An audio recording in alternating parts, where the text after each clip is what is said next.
बीरबल की दीपावली।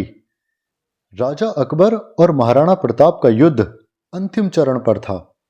महाराणा प्रताप को काबू में न आता देखकर अकबर बौखला उठा था। युद्ध के दौरान दिवाली का पर्व आया। अकबर ने बीरबल से कहा, बीरबल, हमारे राज्य में बहने वाली यह नदी पूर्व की दिशा में बहती है और यहां से महाराणा प्रताप के नगर तक जाती है। अकबर ने कहा, वह नहीं चाहता कि हमारे देश का पानी राणा प्रताप के नगरवासी इस्तेमाल करें। पानी बंद कर दो।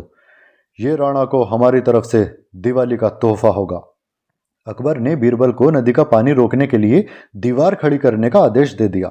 बीरबल ने अकबर से कहा, ऐसा करना इंसानियत के दायरे में नहीं आता महाराज। अकबर ने गुस्से में कहा, पानी हमारा है और राणा प्रताप हमारे शत्रु, और तुम बोल रहे हो कि शत्रु के साथ इंसानियत दिखाएं? तुम जल्दी से जल्दी नदी में दीवार बनवाने का काम शुरू कराओ। बीरबल ने अकबर की आज्ञा का पालन करते हुए कारीगरों को बुलाया और नदी के पास दीवार बनवाने का काम शुरू करवा दिया। नदी में दीवार बनाने का काम तेजी से चलने लगा और कुछ ही दिनों में दीवार बनकर तैयार हो गई। यह देखकर अकबर बहुत प्रसन्न होता है, परंतु उसकी मूर्खता के कारण कुछ दिन बाद जब बारिश का मौसम दस्तक देता है तो नदी का पानी पूरे राज्य में भरने लगता है। धीरे धीरे पानी लोगों के घरों में घुसना शुरू हो जाता है।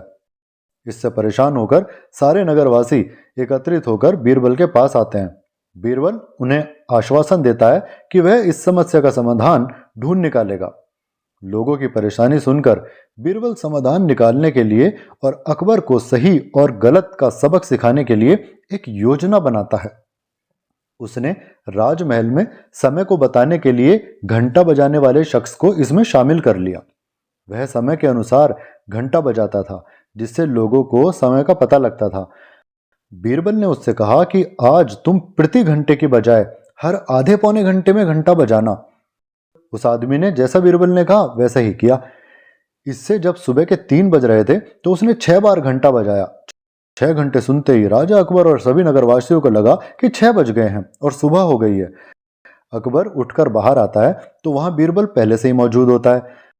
बाहर अंधेरा देखकर अकबर बीरबल से पूछता है कि अभी तक सूर्योदय क्यों नहीं हुआ।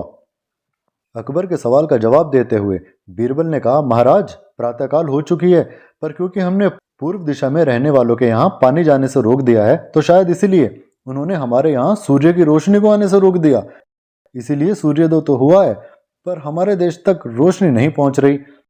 ऐसा लग रहा है कि अब हमारे देश में सूरज की रोशनी कभी पहुंच ही नहीं पाएगी। उन्होंने इंसानियत बुलाकर पशुओं वाला व्यवहार किया है महाराज।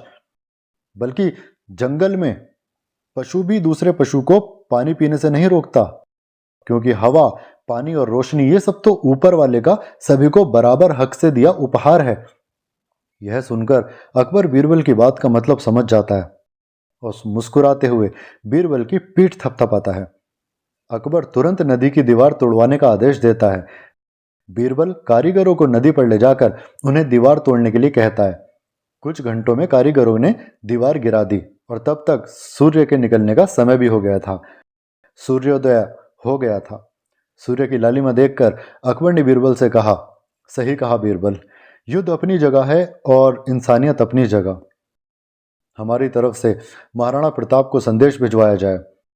हमारी नादानी और अहंकार की वजह से राणा प्रताप और उनके नगरवासियों को जो भी परेशानी हुई है उसके लिए हम माफी चाहते हैं, और बादशाह अकबर की तरफ से उनके नगर को मां गंगा के पानी के रूप में दिवाली का तोहफा। अकबर बीरबल से भी बहुत खुश हुआ और उसको इनाम देने की घोषणा की। पूरे भारत में दीपावली का त्योहार बड़ी धूमधाम से मनाया गया। दोस्तों, इस कहानी से हमें यह सीख मिलती है कि कभी भी दूसरों का बुरा नहीं करना चाहिए और न ही उनकी तरक्की देखकर उनसे जलन की भावना रखनी चाहिए। साथ ही दोस्ती, दुश्मनी, तरक्की, जलन, ईर्ष्या, ये सब तो दुनियादारी में चलता ही रहता है, पर इंसानियत की मर्यादा को भूलकर कभी पशुचित्त व्यवहार नहीं करना चाहिए। मेरे दोस्तों, आपको ये कहानी पसंद आई हो तो प्लीज़ चैनल को सब्सक्राइब और वीडियो को लाइक जरूर कीजिएगा। आप सभी को मेरी तरफ से शुभ दीपावली।